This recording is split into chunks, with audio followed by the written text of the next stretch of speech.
What is up, BFS listeners and viewers? This is Breaking Free Speech, the Breaking Free Skate Park podcast. It's been a while. We're ramping up to the winter time, and there are some big things happening. And primarily that is we're changing our hours, changing our sessions, and changing our pricing slightly.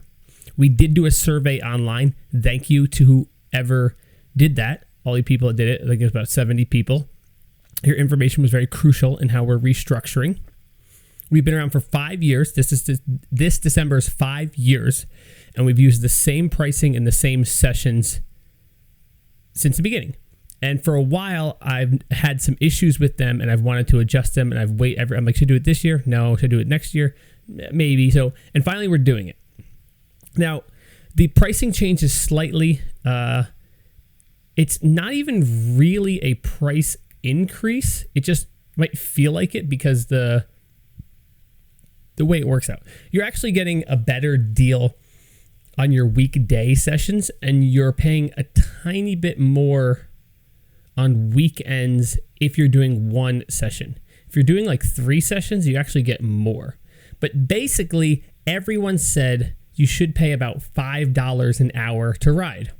And that is how all of our sessions work now, aside from the late Friday and the beginner session.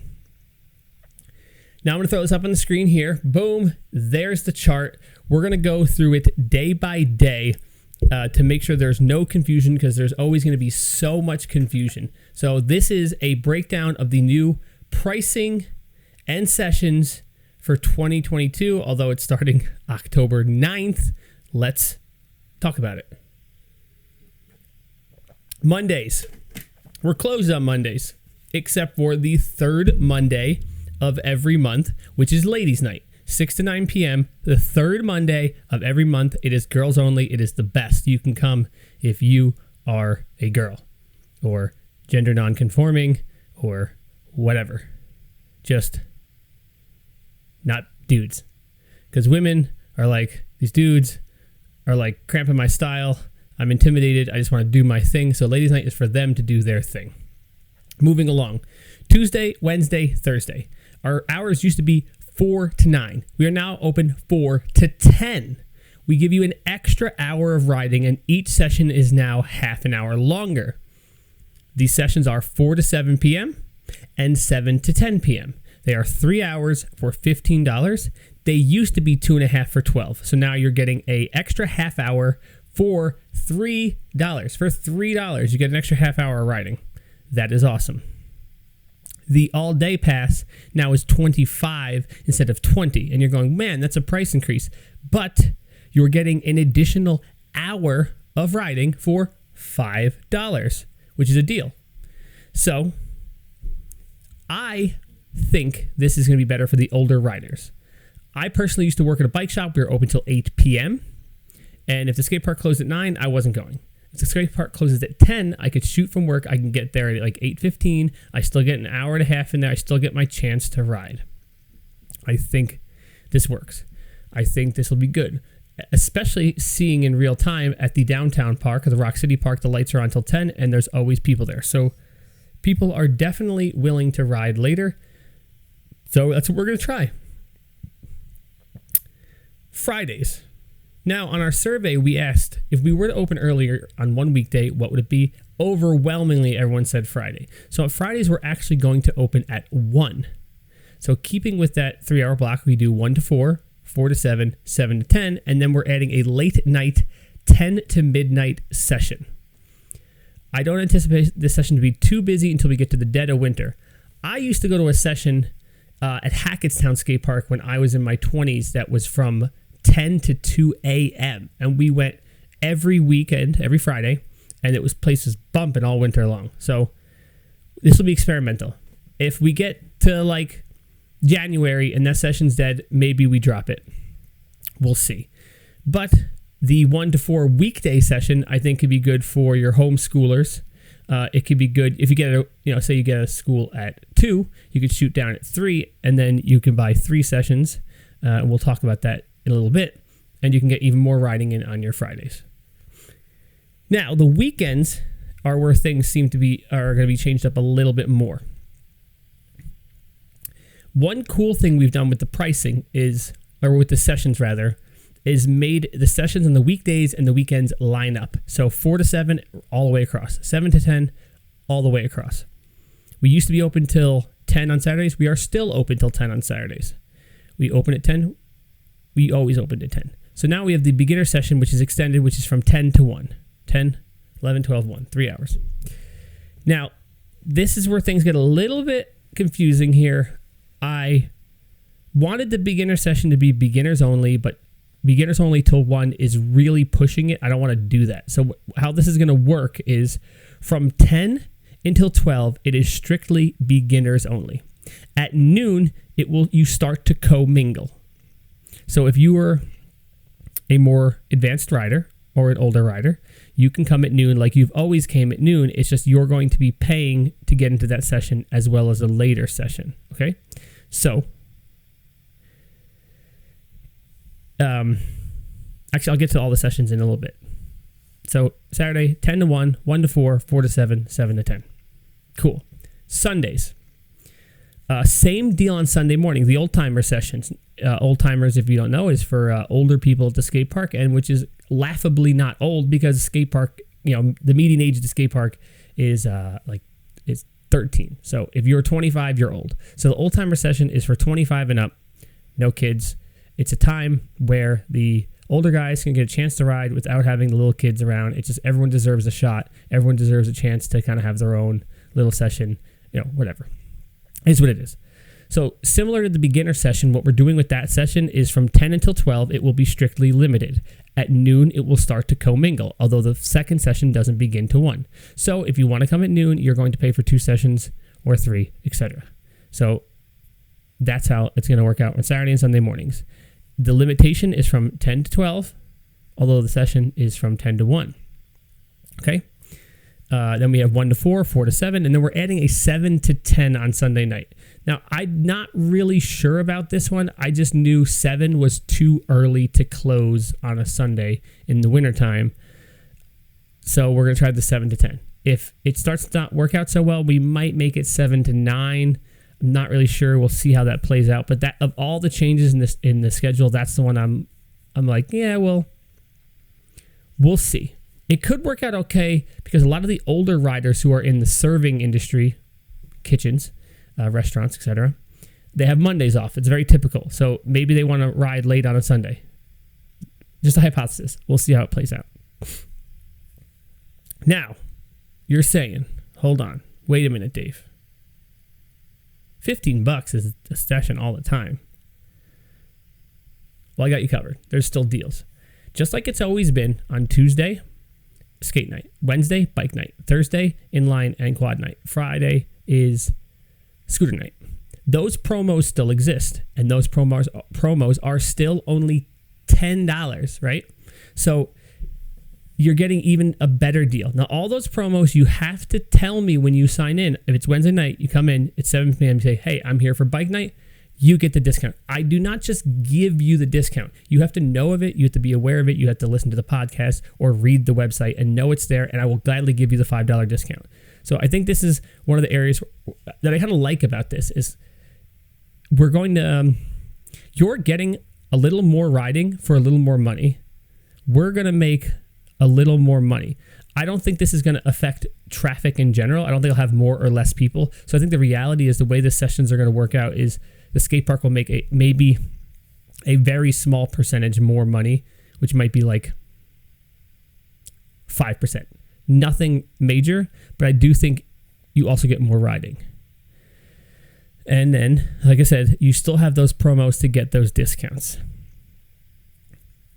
Now, lastly, this is how the pricing is going to break down when you buy multiple sessions. It says on the flyer, session pricing, 1 for $15, 2 for $25, 3 for $30, and 4 for $35.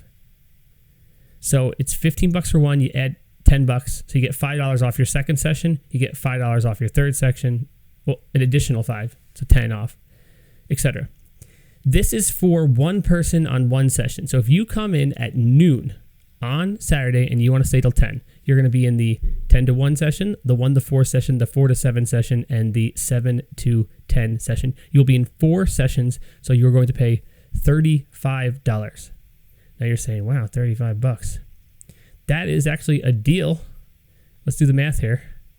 $35 divided over 10 hours, you're then paying $3.50 an hour to ride. So even at the most expensive pricing you can get, it's still a deal, honestly. So that's the breakdown of the new pricing and sessions. If you have any questions, please ask them in the comments. If you're watching this on YouTube or Instagram, I will clarify if I got something wrong or if I misspoke. Please be aware. Please tell your friends. I know for the first month or so, people are going to be coming in at 6:30. They're going to be coming in at noon, and they're going to be like, wait a minute, I didn't know. Even though we've posted online a month ago, we've done a podcast about it. I talked about it on 2 different vlogs about it. Speaking of the vlog, the guy that won, or person that won the free week of riding is in the vlog. Someone find that guy and tell him to email me. I guess I could email him. Maybe I'll email him. That makes more sense. And so this is our sessions. This is what we're going to do. It starts on Saturday the 9th, which is this coming Saturday. And then we're going to play it by ear. Maybe halfway through the winter we make some adjustments. We'll see. I do have new signage up in the shop. It'll cost, the thing is, it'll cost me another $200 to reprint the signs if I want to change it. So I don't know if I'll change it because I don't know if I want to spend that $200. And that is pretty much it about the sessions. Before we finish up, I just want to speak a little bit about the park in general. I haven't done a podcast in a while. So I just want to say we're doing okay, right? A lot of people are like, oh, I think you're going to close because of downtown park. People literally comment that and stuff like, oh, we feel bad. We're doing okay. The summer was all right, a little bit slower, but not too bad. Right now, it's really slow. The fall, we're kind of getting hammered, but that's been very typical of skate parks, indoor parks. In the spring and the fall, when you're either getting your first blast of nice weather or you're trying to savor what nice days you have left, you don't want to come inside. So, whatever. I anticipate this winter to be the busiest winter we've ever had. Last winter was the busiest winter we've ever had. And I anticipate this to be the same because of all the new riders, because of all the new interest in action sports with the downtown park and the Olympics and whatnot. So I think we're going to be fine. I honestly can't say that for sure until we get to like maybe the end of January. And honestly, a part of me is like, it could be slower. I don't anticipate that. One thing that does worry me a little bit, not to get too big picture, or I don't even know if this is technically political, I am worried about the inflation of the currency. I am worried about the whole supply chain issues. I am a little bit concerned about those things going forward. Only time will tell. I'm not an economist, although I've read plenty of books about that subject. So either way, I got your back. You got my back. Should be a good winter at the park. We are growing still. Every year we're growing.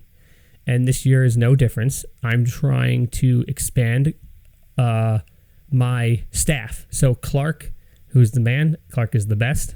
He is now working more hours than he has in the past for me. Riley's coming back on board. I believe Paige is coming back on board for the winter. And I believe Evan is going to come on as well. Evan Walls. So we're going to have more people on staff. And this hopefully will help me be able to digress back from the counter every day and work on things that are more important for me to work on. So building ramps, fixing ramps, working on the bikes and the scooters and doing more of the shop-related stuff. And every year I say this, and every year we try to bite off a little bit more and chew it down. I'm never trying to bite off too much more than I can chew, just a little bit slow and steady growth, and we've had that slow and steady growth every year, And thank you guys for being here to grow with us. And we made it through COVID. I guess not technically because COVID's not over, but we made it through the initial COVID shock of the lockdowns and all that nonsense. And we're still here. We're still fighting strong. A lot of skate parks didn't make it. We're probably the biggest skate park left on the East Coast. Rye Airfield's gone. Incline Club is gone. So it's really just us. And let's keep this going. Keep the dream alive. Thank you for your support. I'm going to try to do this podcast a little more frequently now that's the winter season. There's more going on at the park, more you might want to hear about. So this is where we're going to do it. Let me know in the comments if you want me to do specific types of shows, maybe some interview shows, get some other skaters or riders or scooters in the studio here and, just talk about certain stuff. I've always wanted to do that. I just never got around to it because I wear a lot of hats. And, so thanks for listening to this podcast. Please, like and subscribe to the videos if you're on YouTube or if you're in the podcast realms. Let me know if there's anything you want to hear from me. If you have any questions, I will gladly answer them. And I think that's probably it. Oh, also, if you want to donate to the podcast, you can go to breakingfreeskatepark.com, click on the link that says podcast, or go to breakingfreeskatepark.com/podcast, and you'll get the podcast. If you are on the normal Breaking Free Skate Park website, just breakingfreeskatepark.com, and you go all the way to the very, very, very bottom of the page, there is a link that says donate to the podcast. You can go on there and you can donate money directly to me for my time for doing this. And you don't have to. I'm not asking for money. just like I've been very transparent about everything with the skate park. I pay myself for less hours than I work. I pay myself for the hours I'm at the skate park and usually less than the hours I'm at the skate park. So anything extracurricular I'm doing, this is literally in my house, in my spare bedroom on and this is going to be a 20-minute podcast, maybe an hour of editing and uploading, making the thumbnails. And I just do that all to disseminate information so you guys are on the right page or so we're on the same page. And because I love you guys and hopefully you love me too. And, again, thanks for keeping the dream alive. I'll see you at the skate park later.